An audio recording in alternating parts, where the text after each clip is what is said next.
Welcome, food travelers, to an episode here in Bangkok, Thailand. In this episode, we're headed to a place called King Power Mahanakhon 76th floor.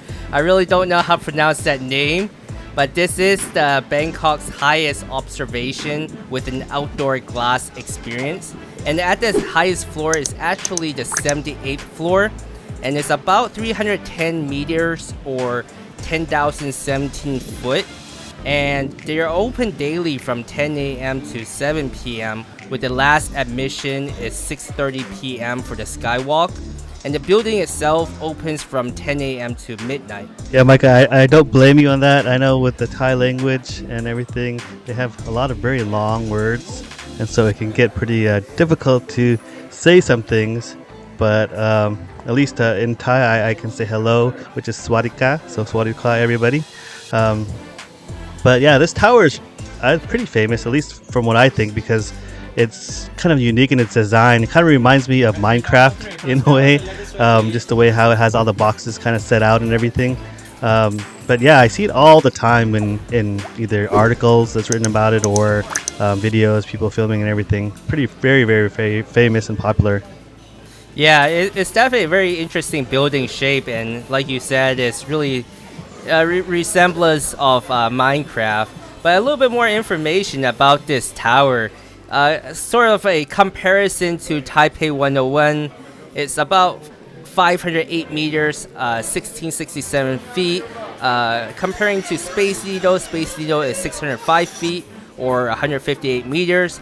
The Eiffel Tower in Paris is 330 meters or 1,083 feet. And at the top there is that full 360-degree outdoor observation deck with seating.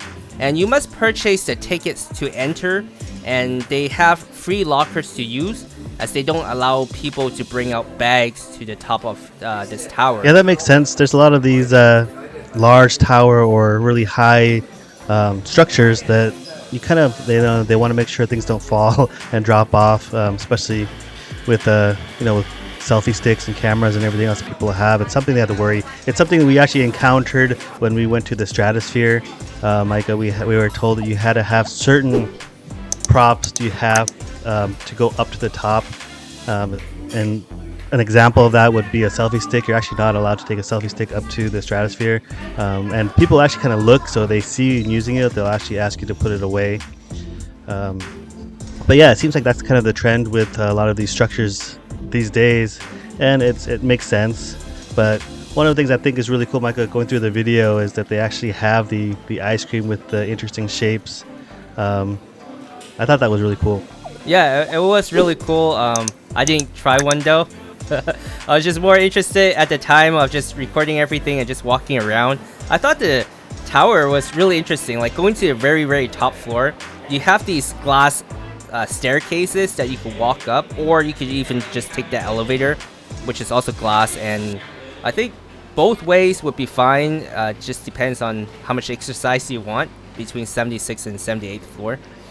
So what did they name this actual floor? Because something that's also becoming really popular, especially in Southeast Asia, is they call the top floor, or somewhere near the top, they'd call it like a sky bar, and that's just kind of what it's universally known there. So when I was in Cambodia, it would be like if you wanted to go to the sky bar, it would be a bar up on the roof type of thing. But sometimes it wouldn't be exactly the very top. It might be close to the top, or it might be not even in the top, it might be in the middle, but they always use sky bars. So how was that here?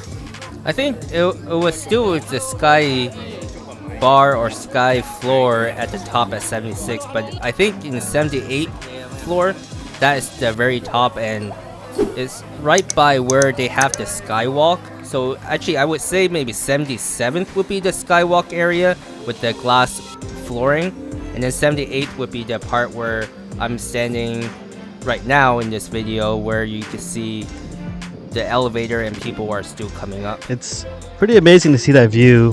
When I was watching through the footage, Micah, for me it reminded me of my trip to Japan a long time ago.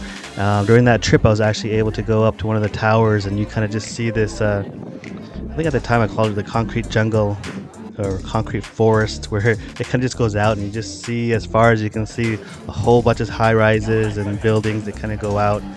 Really was reminiscent of my time there in Japan, and so it's pretty interesting that kind of all these Southeast Asian cities are kind of following that same trend of just kind of building out and building up.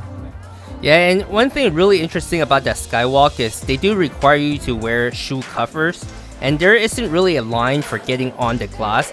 It's somewhat chaotic and unorganized. I kind of expected someone to be there to say, hey, you guys should get on this line, you and you go first, you and you go next, but it was nothing like that. It was just like, you see an opening, walk down there, get your picture, or wherever you can, and then it's the next person up there. Did people generally keep like a time frame of how long they would stay there and they would allow other people, or was it more like you would just have to sit and kind of wait until a spot opened up, and it could be anywhere from being almost right away to a long time? I think it was generally pretty quick because everyone was pretty afraid of the floor falling down. I didn't sit there very long because I'm afraid of heights, and then the moment I stepped on it, I thought the glass was going to break and I was going to fall down, and so I did not stay there very long. It kind of, as you mentioned, that it kind of brought up the video, and I don't know if you've seen it, Micah, but it's pretty popular out there on the YouTube verse. But that glass bridge in China where you would take a walk on it, and there's portions where it would start to crack or pretend like it's cracking, and so you have all these videos of people taking their step out. It starts to make the little cracks into it, and people get freaked out. Not that I think they should have put it there, but definitely being 300 plus meters up and having that happen, that would have probably had lots and lots of interesting reactions to people if they had done that. Yeah, I've watched that video for sure.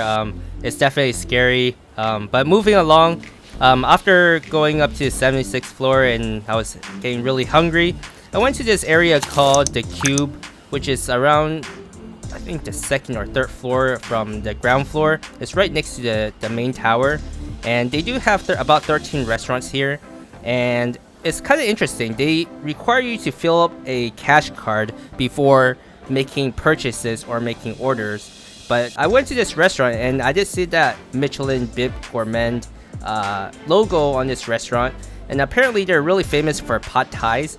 And as you see in the video, I did not order a pad thai. I wanted rice that day, and with the ingredients with this dish that I ordered, they actually make it with stir-fry basil with banana shrimp, with steamed rice and a fried egg, and it was about 450 Thai baht or $13 US. I thought the shrimp was pretty decent size, was good and tasty. Nothing super special about it, but that's also probably my fault since I didn't get pad thai. Yeah, it's one of those things, Micah, and I know we've heard this many times where we've heard comments where people would say, you know, if you go somewhere that they're famous for, that's what you have to get, and if you don't like something else that you get, that's kind of your fault. But yeah, overall, this tower is something you should definitely check out if you're here in Bangkok, Thailand. And to wrap up the episode are the notables. Unfortunately for this one, there are none. If you've enjoyed the content you've seen, don't forget to support the channel and hit like and subscribe. And if you want to see additional pictures of food and our travels, go over to our Instagram page and follow us there. And thanks for watching.